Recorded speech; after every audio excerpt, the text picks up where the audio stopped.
السلام علیکم ورحمۃ اللہ وبرکاتہ۔ نحمده ونصلی علی رسولہ الکریم، اما بعد، قال اللہ تبارک وتعالی فی القرآن المجید والفرقان الحمید، اعوذ باللہ من الشیطان الرجیم، بسم اللہ الرحمن الرحیم۔ رب اشرح لی صدری ویسر لی امری واحلل عقدۃ من لسانی یفقهوا قولی۔ وعن عبد الرحمن بن عوف رضی اللہ عنہ قال قال النبی صلی اللہ علیہ وسلم اذا صلت المرأة خمسها وصامت شهرها وحفظت فرجها وأطاعت زوجها قیل لها ادخل الجنة من ای ابواب الجنة شئت۔ محترم خواتین اور میری دینی بہنوں، آج کی اس مجلس میں جس عنوان پر میں گفتگو کرنے جا رہی ہوں وہ ہے صحابیات اور آج کی خواتین۔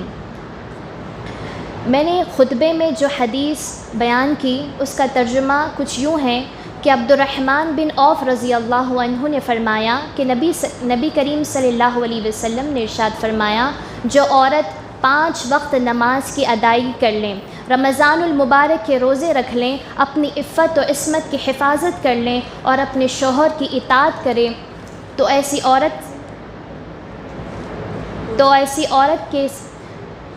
ایسی عورت سے قیامت کے دن کہا جائے گا کہ تو جنت کے جس دروازے سے چاہے داخل ہو جا۔ میری بہنوں، امام المناوی رحمہ اللہ نے فیض القدیر میں اس حدیث کی شرح یوں بیان کی ہے کہ اذا صلت المرأة خمسها، جو عورت 5 وقت کی فرض نماز کی ادائیگی کر لیں، وصامت شہرها، اور فرض روزے یعنی رمضان المبارک کے روزے رکھ لیں، وحفظت فرجها، اور اپنی عفت و عصمت یعنی اپنے شرمگاہوں کی حفاظت کر لیں، واطاعت زوجها، اور اپنے شوہر کی اطاعت اس وقت تک کرتی رہیں جب تک کہ وہ نافرمانی کا حکم نہ دیتا ہو۔ میری دینی بہنوں، کیونکہ اللہ تعالیٰ کی نافرمانی میں کسی کی اطاعت جائز نہیں ہے، جیسا کہ اللہ کے نبی صلی اللہ علیہ وسلم نے فرمایا، لا طاعت مخلوق فی معصیت الخالق، اللہ تعالیٰ کی نافرمانی میں کسی مخلوق کی اطاعت جائز نہیں ہے، چاہے وہ پھر آپ کا شوہر ہو، چاہے آپ کے والدین ہوں، آپ ان کی فرما برداری نہیں کر سکتے جب کہ وہ آپ کو اللہ تعالیٰ کی نافرمانی کا حکم دیں۔ میری بہنوں، اس حدیث میں تدخل یعنی وہ داخل ہوگی ایسا نہیں کہا گیا، اس کا مطلب یہ ہے کہ وہ عورت یقینی طور پر جنت میں داخل ہوگی اگر وہ کبائر کے ارتکاب سے بچتی رہے اور سچی دل سے توبہ کرے اور اپنے گناہوں کی معافی مانگ لیں تو سابقین اولین کے ساتھ جنت میں داخل ہوں گی۔ میری دینی بہنوں، صحابیات رضی اللہ عنہ نے اپنی زندگی اللہ تعالیٰ کی اطاعت اور اس کی رضا میں وقف کر دی۔ میں کچھ صحابیات کے واقعات آپ لوگوں کے سامنے پیش کرنا چاہ رہی ہوں۔ اسلام کے 5 ارکان ہیں۔ پہلا توحید یعنی عقیدہ، دوسرا ہے نماز، تیسرا ہے زکوٰۃ، چوتھا ہے روزہ اور 5واں حج۔ ہم دیکھیں گے کہ صحابیات رضی اللہ عنہم کی زندگی میں یہ 5 چیزوں کی اہمیت کتنی تھی، وہ ان 5 چیزوں پر کتنا اہتمام کرتی تھیں۔ پہلا ہے عقیدہ۔ عقیدہ اسلام کا پہلا اور بنیادی رکن ہے۔ انس رضی اللہ عنہ سے مروی ہے کہ ابو طلحہ رضی اللہ عنہ نے سلیم رضی اللہ عنہ کو نکاح کا پیغام بھیجا تو سلیم رضی اللہ عنہ نے فرمایا کہ اللہ کی قسم آپ کا یہ پیغام رد نہیں کیا جا سکتا، لیکن چونکہ میں مسلمان ہوں اور آپ کافر ہیں تو ایک مسلمان عورت کے لیے ایک کافر مرد سے نکاح کرنا حلال نہیں ہے، جائز نہیں ہے، تو میں آپ سے نکاح نہیں کر سکتی، لیکن اگر آپ اسلام میں داخل ہو جائیں تو میں آپ سے نکاح کروں گی اور یہی میرا حق مہر ہوگا۔ تو ابو طلحہ رضی اللہ عنہ نے ان سے نکاح کیا، اسلام قبول کر لیا اور یہی سلیم رضی اللہ عنہ کا مہر بنا۔ میری دینی بہنوں، نکاح ایک پاکیزہ اور بنیادی رشتہ ہے جس کے اللہ رب العزت نے انسانی بقا اور تحفظ کے لیے حکم دیا ہے۔ آج ہم دیکھ رہے ہیں کہ آج لوگوں نے نکاح کو نہایت ہی مشکل بنا دیا، اور اللہ کے رسول صلی اللہ علیہ وسلم نے فرمایا کہ آپ لوگ نکاح میں دینداری کو ترجیح دیں، لیکن آج ہم لوگ نکاح میں دینداری کو ترجیح نہیں دیتے۔ میری بہنوں، ہمیں چاہیے، سلیم رضی اللہ عنہا نے جس طرح نکاح میں دینداری کو ترجیح دی، یہ نہیں دیکھا کہ وہ ابو طلحہ رضی اللہ عنہ مالدار ہے یا نہیں، خوبصورت ہے یا نہیں، بلکہ ان کے دین کو دیکھا کہ وہ دین اسلام میں ہے یا نہیں۔ تو ہمیں چاہیے کہ ہم نکاح میں دینداری کو ترجیح دیں، جیسا سلیم رضی اللہ عنہا نے دین کو ترجیح دی تھی۔ اللہ تعالیٰ انشاءاللہ تعالیٰ آپ ازدواجی زندگی میں برکت عطا فرمائے گا۔ میری دینی بہنوں، اسلام کا دوسرا رکن ہے نماز۔ نماز بندے کا رب سے مناجات کا ذریعہ ہے۔ جو بندہ نماز کی حفاظت کر لے گا وہ دیگر ارکان اسلام کا بھی محافظ ہو جائے گا۔ المومنین عائشہ صدیقہ رضی اللہ عنہا فرماتی ہیں کہ صحابیات نبی کریم صلی اللہ علیہ وسلم کے ساتھ نماز فجر ادا کر کے اپنے گھروں کو واپس لوٹتی اور اپنے آپ کو چادروں سے اس طرح ڈھانک لیتی کہ کوئی بھی انہیں پہچان نہیں پاتا۔ انس رضی اللہ عنہ فرماتے ہیں کہ نبی کریم صلی اللہ علیہ وسلم مسجد میں داخل ہوئے تو دیکھا کہ 2 ستونوں کے درمیان ایک رسی باندھی ہوئی ہے۔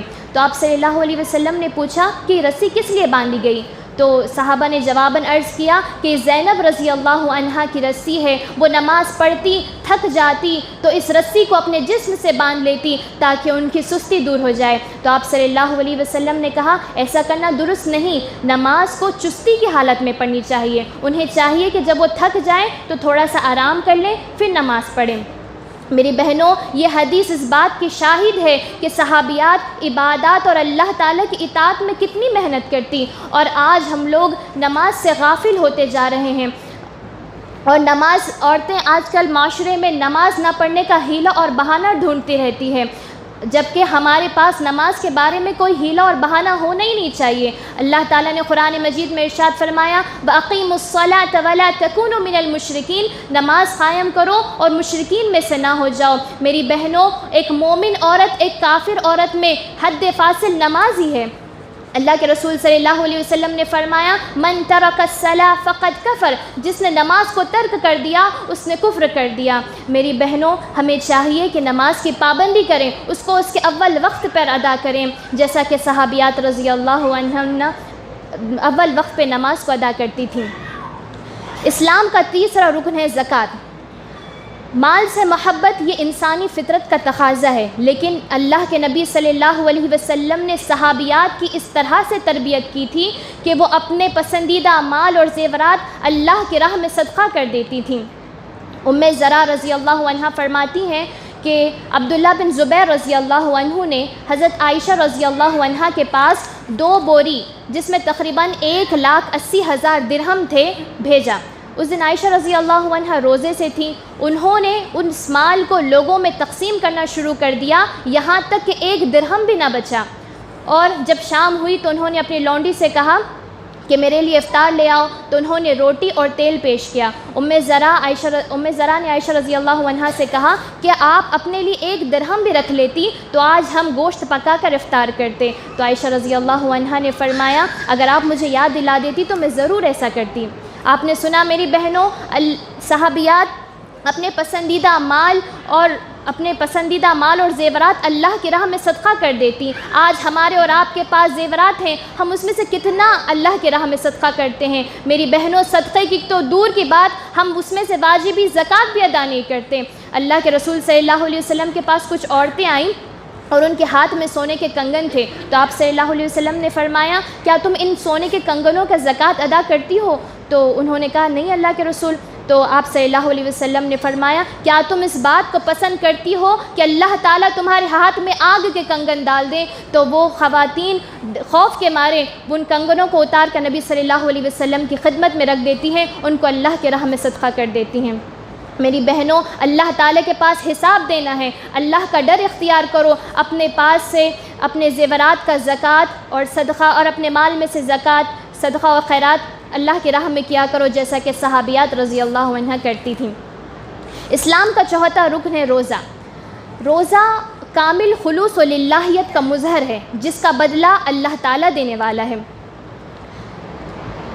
عثمان بن قاسم رحمہ اللہ فرماتے ہیں کہ ایمن رضی اللہ عنہ مکہ سے مدینہ پیدل ہجرت کرتے ہوئے نبی کریم صلی اللہ علیہ وسلم کے پاس جا رہی تھیں، اور وہ سخت گرمی کی حالت میں روزہ تھیں اور ان کے پاس کوئی سامان سفر بھی موجود نہیں تھا۔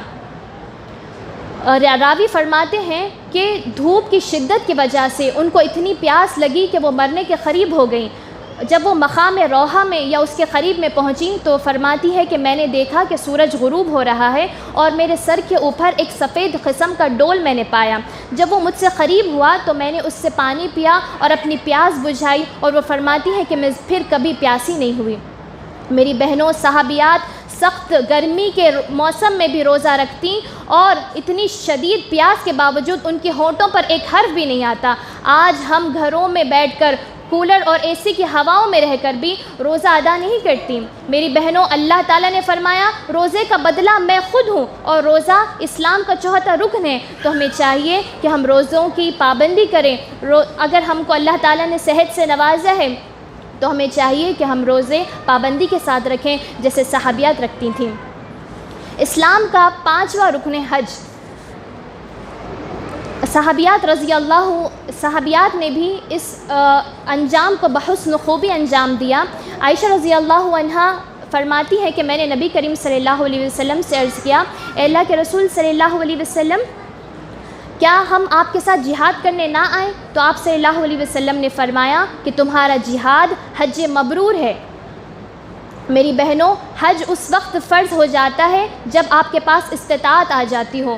آج معاشرے میں ایسی آپ کو کئی عورتیں ملیں گی جن کے پاس استطاعت اور محرم موجود ہوئے، پھر بھی وہ لوگ حج کا فریضہ انجام نہیں دیتی۔ میری بہنوں، اللہ تعالیٰ نے اگر آپ کو توفیق دی ہے، اگر آپ کے پاس مال ہے، آپ کے پاس محرم ہے، تو آپ کو چاہیے کہ آپ حج کا فریضہ انجام دیں جیسا کہ صحابیات انجام دیتی ہیں۔ عائشہ رضی اللہ عنہا فرماتی ہیں کہ میں نے یہ حدیث سننے کے بعد کبھی بھی حج کو نہیں چھوڑا، حج ترک نہیں کیا۔